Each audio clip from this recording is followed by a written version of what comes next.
Sua bateria acabou de morrer, não a da lanterna. A que mantém a insulina dos seus filhos refrigerada. Você tem 48 horas antes daquele frasco se tornar inútil. Ou pior, o gerador de emergência ficou parado na garagem por 3 anos e o combustível virou uma gosma imprestável. Os painéis solares até funcionam, mas alimentam um banco de baterias de lítio que vem se autodestruindo quimicamente desde o dia em que foi instalado. E agora, justamente no momento em que você mais precisa, vem a lição mais cara da sua vida. A indústria da sobrevivência vendeu obsolescência programada embrulhada em nylon tático. O que não te contaram é o seguinte: existem 3 tecnologias que realmente funcionam de forma permanente. Elas não são ilegais. Só foram enterradas. Hoje, você vai entender por que uma química de bateria com mais de 100 anos. Um material que desafia as regras conhecidas e uma rede de comunicação criada por gente comum podem tornar você totalmente independente de um sistema projetado para manter você dependente.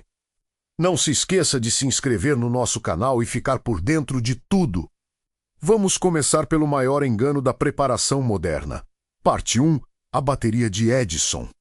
A química que querem que você esqueça. Todo sobrevivencialista que eu já conheci tem um problema com baterias. Ainda não percebeu, mas tem. Há baterias de chão-base de ciclo profundo no porão, carregadores portáteis de lítio no armário. Baterias seladas de manta de vidro absorvente ligadas ao sistema solar. Você acha que está construindo resiliência? Não está. O que você está montando é um cemitério de bombas eletroquímicas com prazo de validade. E o relógio já começou a contar. Existe algo que o setor de energia não estampa em letras garrafais nas embalagens. Toda a química de bateria que te ensinaram a estocar vem com uma sentença de morte embutida. E isso não é acidente, é negócio. Comecemos pelo íon lítio, porque é o queridinho do momento. Leve, alta densidade de energia, recarga rápida. Parece perfeito, certo, errado. Toda vez que você carrega uma célula de lítio, algo chamado dendritos começa a crescer dentro dela. São cristais metálicos microscópicos, como espinhos feitos de lítio. Eles avançam lentamente do ânodo em direção ao cátodo, invisíveis, ciclo após ciclo. Com o tempo, esses espinhos microscópicos atravessam a membrana separadora. Quando isso acontece, ocorre um curso interno. A célula esquenta rapidamente. Se você tiver sorte, ela simplesmente morre. Se não tiver, entra em colapso térmico e transforma todo o seu banco de baterias em uma tocha incandescente impossível de apagar com água. Mas mesmo que você escape do incêndio, ainda existe outro problema inevitável: a vida útil. Baterias de lítio se degradam mesmo sem uso. Paradas, armazenadas, sem fazer absolutamente nada, elas continuam se deteriorando. O eletrólito se quebra, a capacidade vai desaparecendo. Após 5 anos guardada, mesmo sem nunca ter sido usada, você já perdeu entre 20% e 30% da carga total. Depois de 10 anos, o que sobra é praticamente um peso morto. Agora vamos falar das baterias de chumbo-ácido, porque essas são vistas como as confiáveis, certo? As que seu avô usava. As do carro, tecnologia testada pelo tempo. Sim, testada menos e comprovadamente falha. Elas funcionam por meio de uma reação química entre placas de chumbo e ácido sulfúrico. Toda vez que a bateria descarrega, cristais de sulfato de chumbo se formam nas placas. Quando você recarrega, a maioria desses cristais se dissolve de volta no eletrólito. A maioria, não todos. Com o passar do tempo, os que não se dissolvem vão se acumulando. Esse processo se chama sulfatação, é permanente. É cumulativo. E aos poucos estrangula a capacidade da bateria, até o dia em que ela simplesmente não consegue mais segurar carga. Mesmo cuidando bem, você consegue algo em torno de 300 ciclos de descarga profunda. Talvez 500 ciclos se você tratar a bateria como um Riquinaro, sem nunca deixá-la descarregar abaixo de 50%.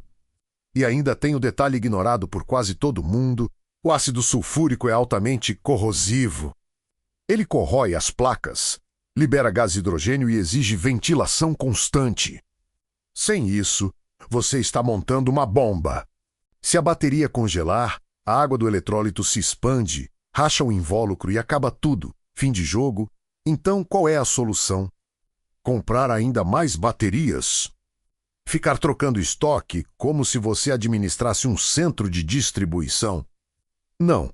A resposta já existia desde 1901, quando foi patenteada por Thomas Edison. Desde então, a indústria moderna de energia passou mais de um século fingindo que ela não existe. A bateria de níquel-ferro, também conhecida como célula de Edison. E ela não é apenas melhor, ela é fundamentalmente diferente. E o motivo é simples. Essa bateria é quimicamente imortal. O eletrólito usado é hidróxido de potássio, uma substância alcalina. E aqui está o ponto crucial: ele não participa da reação química, não é consumido, não se degrada. Ele apenas permanece ali, funcionando como um condutor de íons. A reação de verdade acontece entre o hidróxido de níquel e o ferro. Ao descarregar, o níquel é reduzido e o ferro é oxidado. Ao recarregar, o processo se inverte. O hidróxido de potássio apenas observa. Ele é um espectador, não envelhece. Isso significa que você pode carregar e descarregar essa bateria milhares de vezes sem destruí-la. As células originais criadas por Edison no início do século passado ainda funcionam até hoje. Não estamos falando de propaganda. Estamos falando de baterias que operam há mais de 100 anos e continuam segurando carga. E fica ainda mais impressionante. Essas baterias suportam abusos que destruiriam qualquer outra química. Você pode sobrecarregá-las. O excesso de energia é liberado na forma de hidrogênio e oxigênio. Não há fogo, nem explosão. Elas apenas liberam os gases e seguem funcionando. Você pode galá-las completamente até 0 volts e deixá-las assim por meses. Uma bateria de lítio estaria morta. Uma de base estaria sulfata e reduzida a um peso inútil. A célula de níquel-ferro? Basta recarregar e ela volta à capacidade total. Você pode congelá-la completamente. O hidróxido de potássio não se expande como a água, o invólucro não racha. Descongele e ela continua funcionando. Pode ficar esquecida numa garagem por 40 anos. Quando tudo desmoronar, você pode simplesmente drenar o eletrólito antigo, lavar as células com água destilada, adicionar hidróxido de potássio novo e recuperar algo próximo de 100% da capacidade original. Seus filhos podem herdar essa bateria, seus netos também. É uma tecnologia que sobrevive a você. Então, por que isso não está em toda a cabana fora da rede elétrica? Por que não alimenta trailers, sistemas de emergência e geradores de reserva por toda parte? Por 2 motivos, e nenhum deles tem a ver com desempenho. O primeiro motivo é o peso. Níquel e ferro são elementos pesados. Uma bateria de níquel tem cerca de metade da densidade energética, em peso, de uma bateria de lítio. Para armazenar a mesma quantidade de energia, você vai precisar de 2 a 3 vezes mais massa. Se você está montando um sistema portátil que precisa ser carregado nas costas, isso é um fator decisivo. Mas aqui está o ponto que quase ninguém menciona. Se você está estruturando uma propriedade fixa, se decidiu permanecer no lugar, se parou de correr. Se o seu banco de baterias fica parado em um galpão ligado a painéis solares, o peso simplesmente não importa. O que importa é a durabilidade. E nada dura mais do que níquel e ferro. O segundo motivo é suicídio de modelo de negócio. Esse é o verdadeiro problema.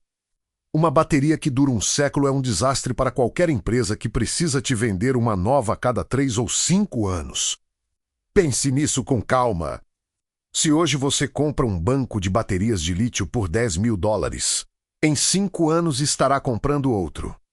Em 10 anos, mais um. Ao longo de 30 anos, Você gastou entre 30 e 40 mil dólares só em baterias. A empresa te adora. Você é cliente recorrente.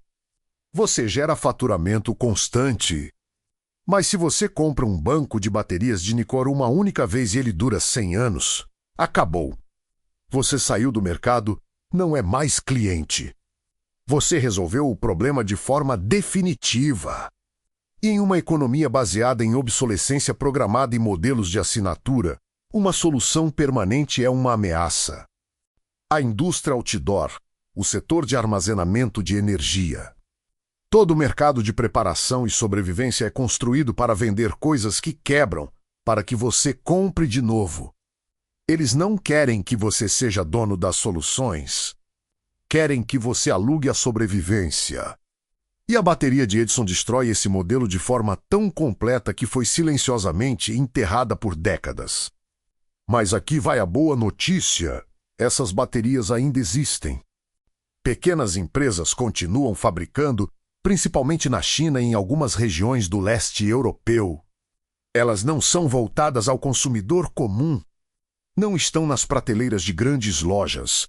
Você não vai vê-las em propagandas de massa. Mas elas existem. Você pode comprá-las. E elas vão sobreviver a qualquer outra bateria do seu estoque por um fator de dezembro. Agora vem a pergunta desconfortável que quase ninguém faz. Se você tem armazenamento de energia praticamente eterno, se tem eletricidade garantida por um século, qual passa a ser o seu próximo limite? Comida, água. Claro, mas existe algo ainda mais imediato. Há algo que pode te matar em poucas horas, não em dias. Temperatura. Se você não consegue reter calor, se não consegue se proteger da entropia térmica, toda a energia do mundo não vai te salvar. Você vai congelar. E a forma como te ensinaram a se manter aquecido é uma mentira criada para te deixar volumoso, lento e comprando equipamento novo a cada inverno. Parte 2. Fumaça congelada. O material que não deveria existir. A indústria de equipamentos para atividades ao ar livre vem repetindo o mesmo engano há 50 anos.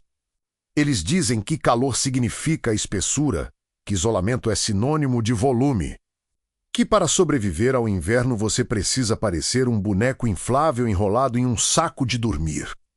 E você acredita, porque nunca te ensinaram a ciência real por trás disso. Aqui está a verdade, o inimigo não é o frio. Frio é apenas a ausência de calor. O verdadeiro inimigo é a condução. A energia térmica sempre tenta se mover do quente para o frio, do seu corpo para o ambiente. Isso é termodinâmica. Você não pode negociar com isso. Não pode subornar, mas pode enganar. E a forma de fazer isso não tem nada a ver com o quão inflada é a sua jaqueta.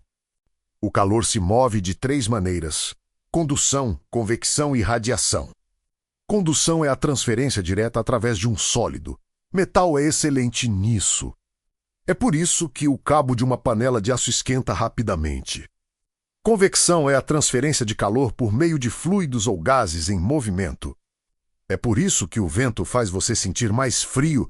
Ele remove o ar quente que estava junto à sua pele. Radiação é a transferência de calor por ondas eletromagnéticas. É assim que o Sol aquece você, mesmo atravessando o vácuo do espaço. Para impedir a perda de calor, é preciso bloquear os 3 mecanismos. O isolamento tradicional, como penas ou fibras sintéticas, funciona pressionando o ar. O ar é um péssimo condutor de calor. Mas aqui está o problema: se esse ar puder se mover, você perde calor por convecção. O ar quente sobe, o ar frio desce, e a energia escapa do seu corpo. Por isso, é necessário prender o ar em bolsões minúsculos que impeçam qualquer movimento. É isso que as penas fazem. É isso que o tecido felpudo faz. Eles criam milhares de pequenas câmaras de ar, mas existe um limite. Esses espaços só podem ficar tão pequenos antes que o material se torne denso demais, pesado demais e impraticável. E quando o material fica molhado, a situação piora drasticamente. Os bolsões de ar se enchem de água, que é uma excelente condutora de calor. O isolamento entra em colapso. Você passa a estar envolto em um pano frio e encharcado que literalmente suga o calor do seu corpo. Pessoas morrem assim. Isso se chama hipotermia menos e ela mata rápido. A solução da indústria. Então, é simples.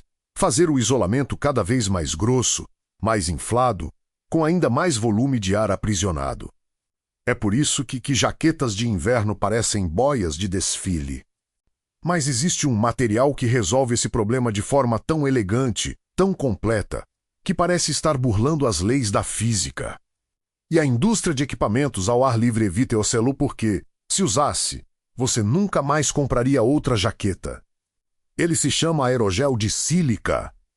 Também é conhecido como fumaça congelada, porque parece uma névoa azul presa em forma sólida.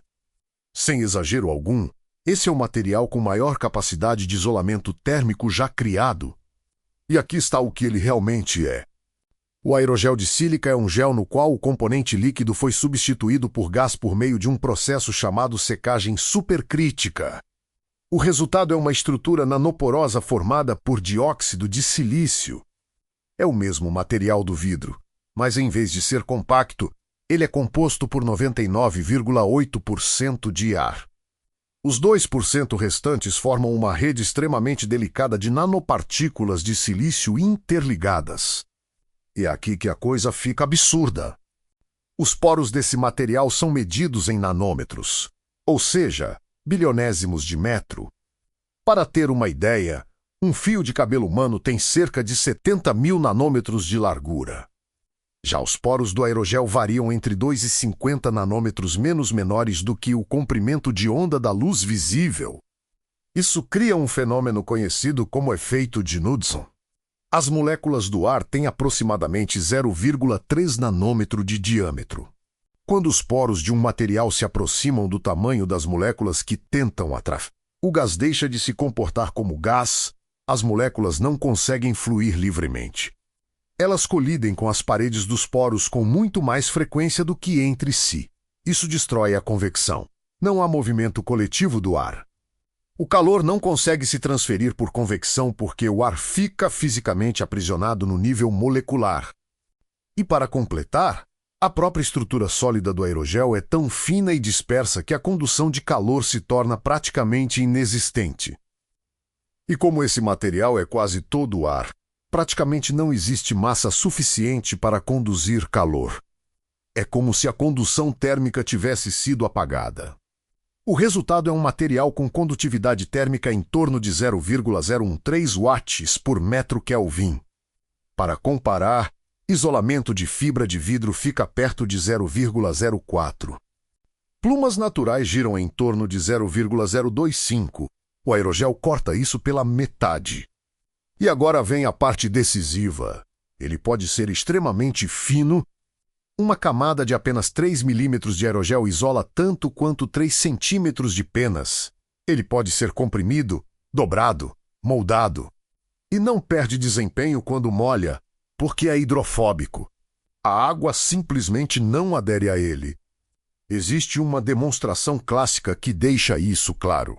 Você pega uma placa fina de aerogel, com cerca de 1 centímetro de espessura, coloca a mão de um lado e do outro, aplica uma chama direta com um maçarico ultrapassando 1000 graus Celsius.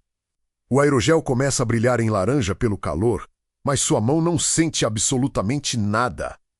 Você poderia segurar um cubo de gelo do outro lado e ele não derreteria.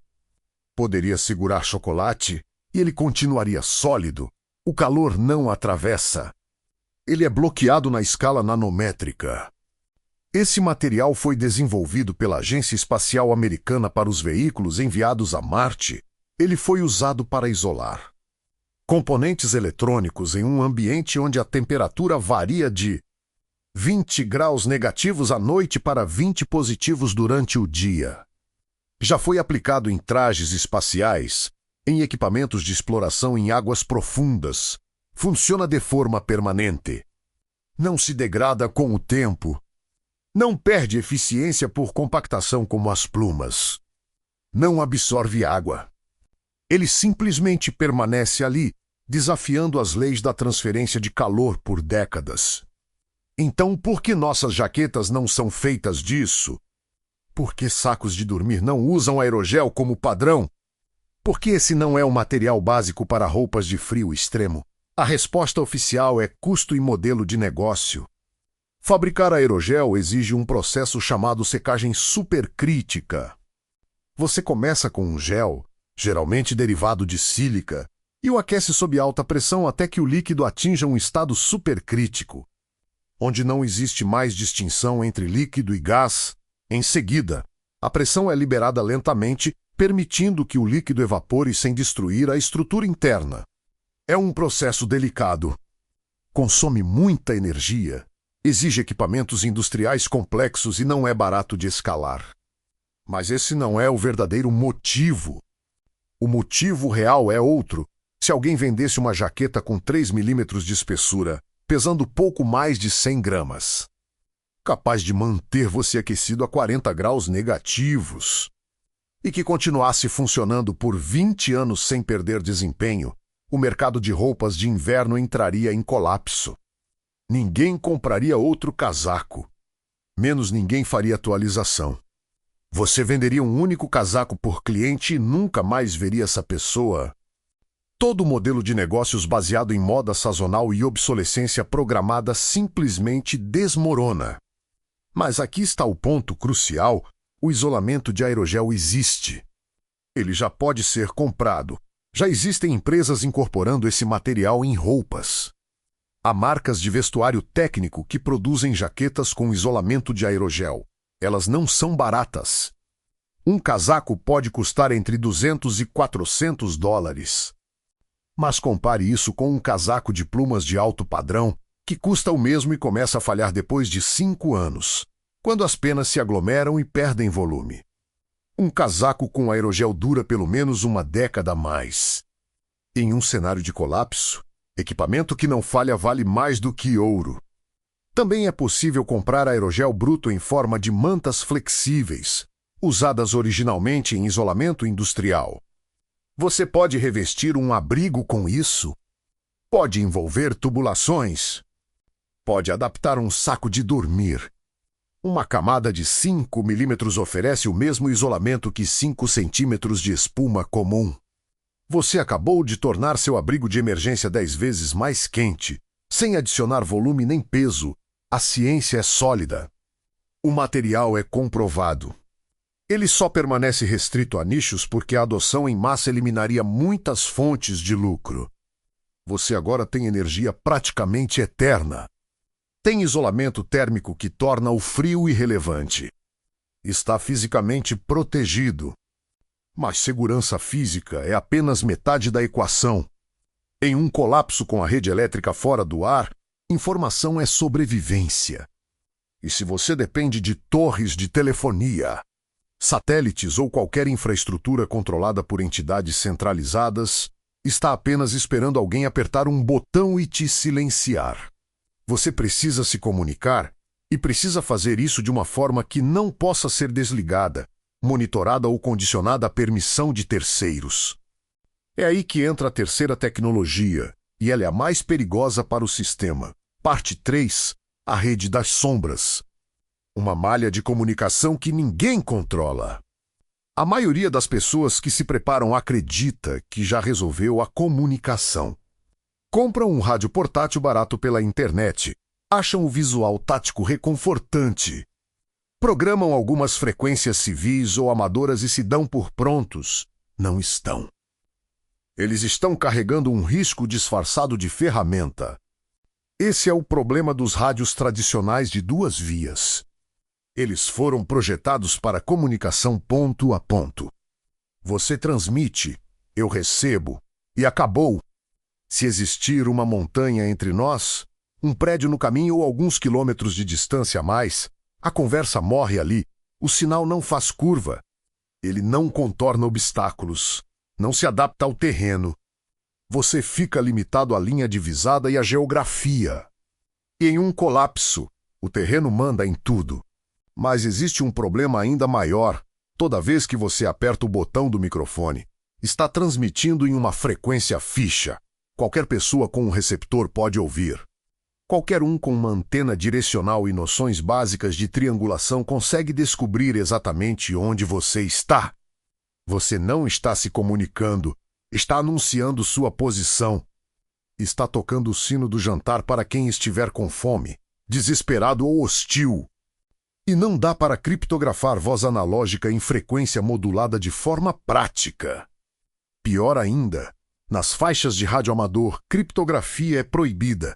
Cada palavra que você diz é pública. As Forças Armadas resolveram isso décadas atrás com salto de frequência e comunicações digitais criptografadas. Mas isso exige rádios caros, redes coordenadas e infraestrutura dedicada. Você não tem nada disso, então qual é a saída? Não é mais potência. É uma topologia melhor. E é aqui que o Mestastic muda completamente o jogo. Mestastic não é um rádio no sentido tradicional. É uma rede descentralizada de comunicação por texto, criptografada, baseada em rádio de longo alcance.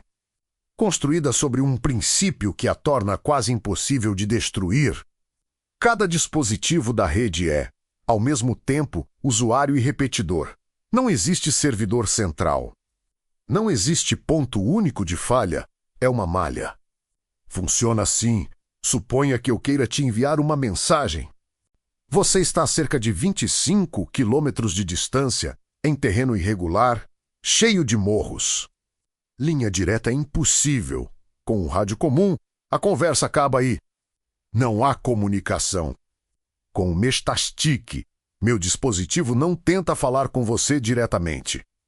Ele envia a mensagem para todos os dispositivos próximos na rede. Digamos que exista um nó a 1 quilômetro, instalado na casa de um vizinho. A mensagem salta para ele. Esse nó identifica outro a alguns quilômetros, no topo de uma elevação. O salto acontece de novo. Depois passa por outro perto de um rio, depois por um na borda da cidade, até finalmente chegar em você. A rede escolhe automaticamente o caminho mais eficiente de forma inteligente. E se um dos nós sair do ar, a malha se reorganiza sozinha e encontra outra rota. Quanto mais dispositivos você adiciona, mais forte a rede fica, ela é antifrágil. Não existe torre central para derrubar, porque não existe centro. Cada nó é uma torre. O protocolo por trás disso se chama LoRa, abreviação de longo alcance. É uma técnica de modulação que troca a velocidade de dados por distância. Você não está transmitindo vídeo nem áudio em tempo real. Está enviando mensagens de texto, coordenadas de localização e dados simples de sensores. Um dispositivo comum, transmitindo com cerca de 25 miliwatts, alcança facilmente entre 8 e 16 quilômetros em terreno aberto. De um ponto elevado, como um morro ou prédio alto, esse alcance pode passar de 50 quilômetros. Já existem relatos documentados de transmissões em linha divisada ultrapassando 160 quilômetros. E em uma malha urbana densa, com dezenas de nós espalhados, é possível trocar mensagens por toda uma cidade sem depender de nenhuma infraestrutura corporativa. O consumo de energia é ridiculamente baixo.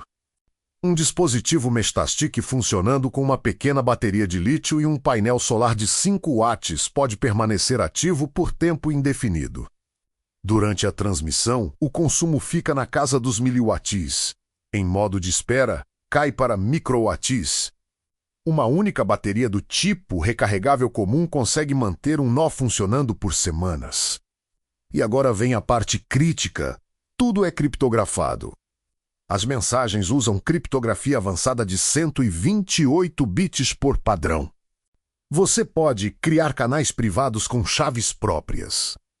Nenhum dado de uso vai para empresas de telecomunicação. Não existe coleta de metadados. Não há triangulação simples por curiosos escutando o sinal. Você está operando no espectro de rádio, mas permanece invisível, a menos que alguém conheça exatamente o canal e a chave corretos. Isso é comunicação direta entre pessoas, baseada em física que existe muito antes de governos. Ondas de rádio não respeitam fronteiras. Não ligam para decretos nem regulamentos. Elas se propagam de acordo com leis naturais e com as características do ambiente. Você não pode proibir a física. E isso levanta a pergunta óbvia: por que essa tecnologia não está em todo lugar? Por que você nunca ouviu falar disso nos noticiários? Por que grandes operadoras não vendem dispositivos baseados nisso? Porque comunicação descentralizada é um pesadelo para qualquer sistema centralizado de controle. Empresas de telecomunicações lucram ao possuir a infraestrutura e alugar o acesso a você. Mensalidades, contratos, limites de dados. Se comunidades inteiras adotassem redes em malha próprias, o modelo de negócio inteiro entraria em colapso. Você deixaria de ser cliente, passaria a ser a infraestrutura. Governos também não gostam da ideia. Uma rede de comunicação que não pode ser desligada é uma rede que não pode ser controlada. Eles não conseguem censurar. Não conseguem interceptar com facilidade. Não conseguem desligar uma região inteira durante um protesto, uma crise ou um desastre. A rede não pertence a ninguém menos e, ao mesmo tempo, pertence a todos. É o equivalente digital da guerrilha. E é exatamente por isso que foi mantida à margem.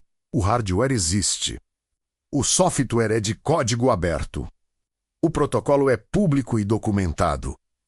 Mas não há orçamento de marketing. Não existem propagandas em horário nobre.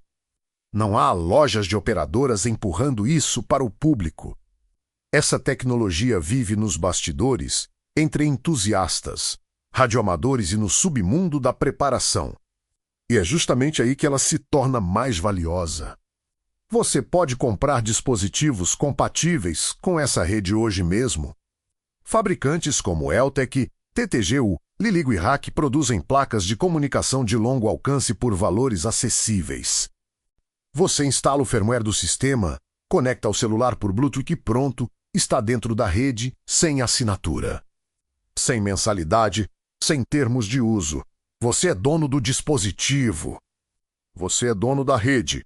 Mas existe um detalhe importante.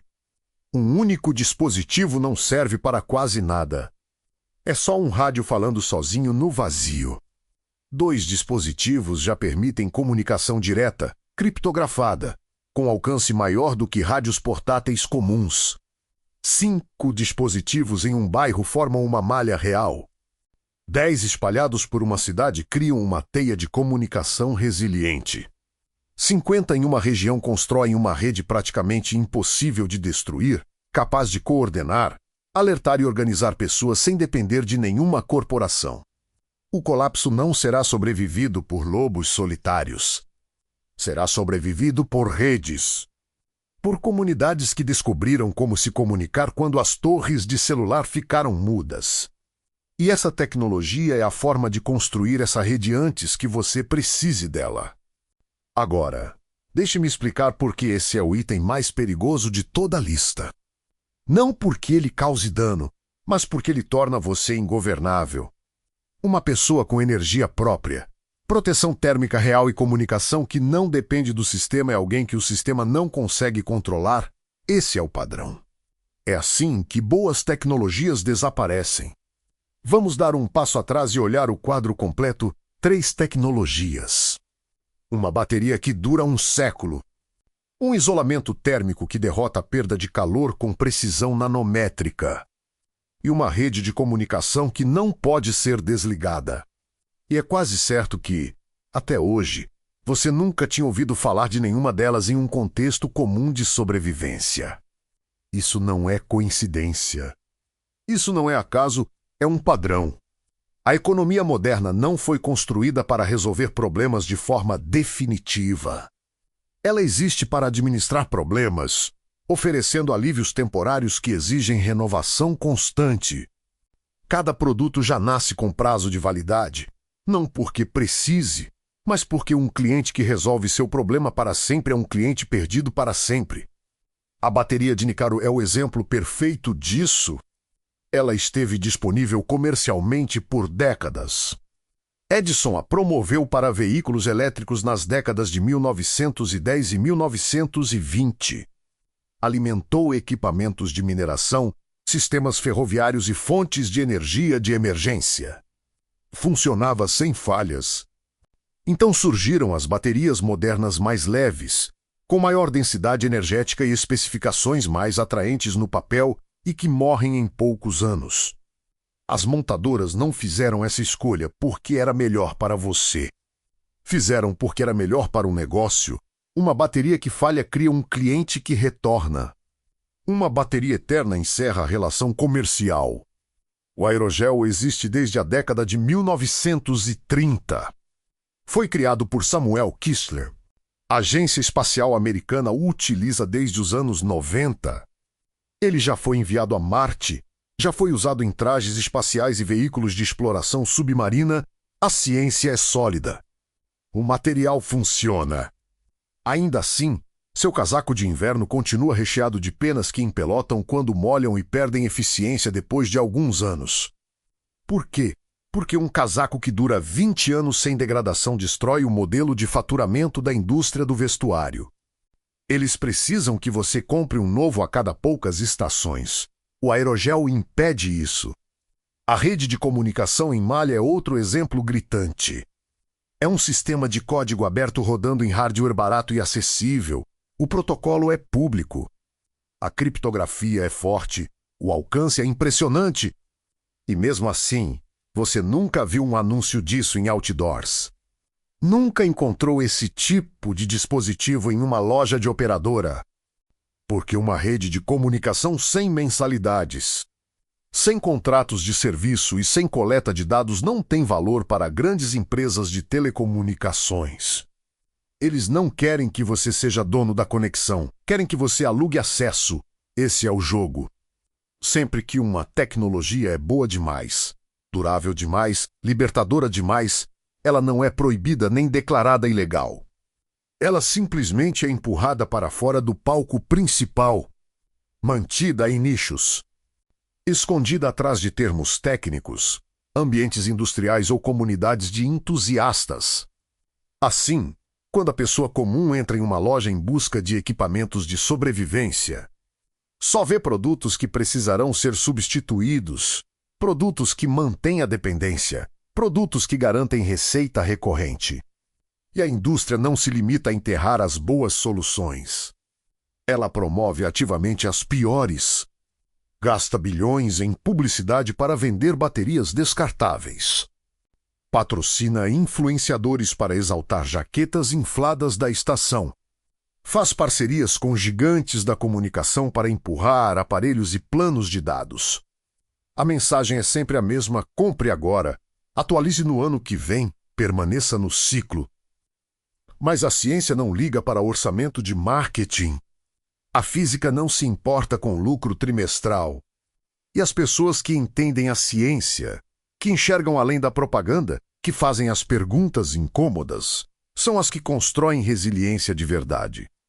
A palavra final é simples: independência não se compra. Ela se constrói, e é nisso que tudo se resume. Você agora tem 3 peças fundamentais do quebra-cabeça.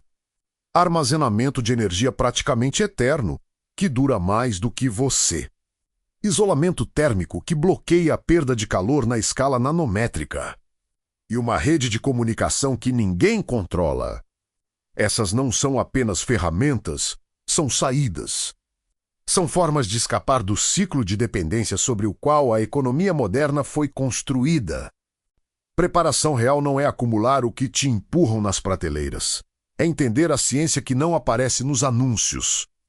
É saber por que uma tecnologia funciona, o que a torna resistente e por que o mercado convenientemente fingiu que ela não existe.